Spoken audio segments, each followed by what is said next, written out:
You ever look back at your life and thought, damn, I was a problem?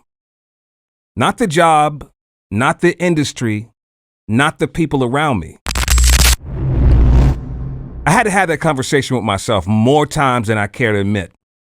And I say that with full honesty. I've been at the top of my game, be it radio, be it voiceover, be it mass opportunities, yet somehow I kept getting in my own way. I didn't see it then, but looking back, all I see is a trail of self-sabotage, destruction as I call it. Arguments from a radio manager because I didn't like how things were being run, disagreements with voiceover scripts because I thought I knew better, burning bridges without realizing I was also burning my own future. And here's a painful truth. When you burn enough bridges, eventually you find yourself on an island. Write that down. When you burn enough bridges, eventually you find yourself on an island. I was talented, still am. But talent alone is not enough. And as a young man, I thought I believed that I was so important that nobody could touch me. Until they did, metaphorically speaking. Until I saw opportunities slip away. Until I realized that I wasn't irreplaceable. And here's the moment that changed everything. You ever heard the phrase, talent is a dime a dozen? It means talent is everywhere. There's always someone waiting in the wings, another voice, another radio personality, another whatever it is you do.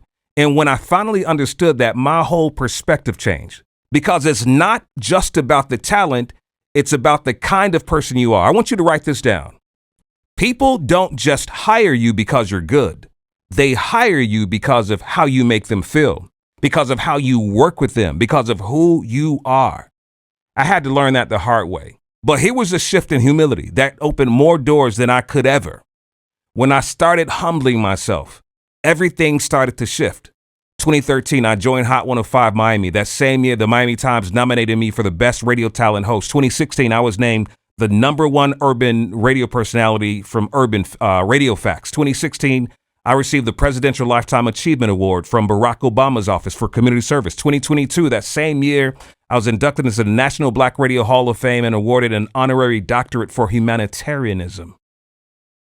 All of that, me? Wow. And then in 2025, something else truly shocked me because I was just coasting. I was good. I was very humbled and I didn't need anything else. Barrett Media released a list of top urban and hip hop radio personalities ranked by industry professionals and peers. The names on the list were, in order, I'm not sure, but it was The Breakfast Club #1. I believe it was Angie Martinez #2, Steve Harvey #3, D.L. Hughley, Big Tigger, Ebro. That's 6 people. And #7, there I was. Let that sink in for a minute. I've been in radio longer, but these are household names, comedians, media giants, people with millions of followers. And then there's me. Just doing a solo show on 104.3 Jam Chicago, quietly, midday show, 10 to 2 Central, no gimmicks, no shock value, no controversy, just talking about life. And for a moment, I didn't understand why I was even really on the list. But then I realized this time it's not about what I do, it's about who I am. And that's when I learned about the power of letting people in. You see, for years, I thought radio was about delivering information, celebrity gossip, world news, entertainment. But then I stopped talking about everyone else's business and started inviting people into mine. That's when everything changed. I talked about being a father to my 15-year-old daughter, Zion. I shared stories about my failures as a husband, a boyfriend, a friend, a young father. I got real with my audience. And that's when people started to connect. Because at the end of the day, it's not about being the loudest in the room. It's about being the most real. And here's the lesson. You are not irreplaceable, but you are valuable. I want you to write this down. 3 words to remember. Life moves on. Just those 3 words, and then you want to add to that with or without you. Life moves on with or without you. I used to think I was so important that the world wouldn't go on without me. But let me tell you something, that humbled me real quick. And if you're difficult to work with, people will replace you. If your attitude is bad, people will move on. If you think you're bigger than the opportunity, someone else will take it. And when I finally understood that, I stopped playing myself. I stopped chasing validation. I stopped surrounding myself with people who didn't pour into me. I stopped trying to control everything and learned to let life happen. And the moment I did that, success came knocking again. Not because I was the most talented, but because I became someone people wanted to work with.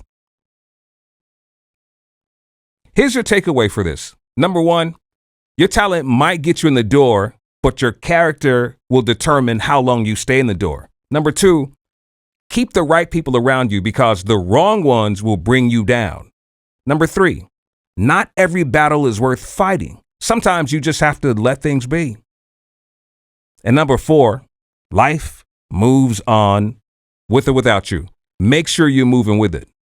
Today, I am humbled, I'm grateful, and I know that every single opportunity that I have isn't just because of my talent. It's because I grew into a person who deserved them. So if you're out there thinking that your talent alone will keep you at the top, take it from someone else who had to learn the hard way. Be good at what you do, but be even better at who you are. Work hard, but don't burn bridges. And remember, if you don't appreciate your blessings, life will move them right along to someone else. So today, I don't take anything for granted. I'm still here, I'm still working, and I'm still learning because the moment you think you've got it all figured out, life will humble you real quick. And that is the hardest lesson I ever had to learn.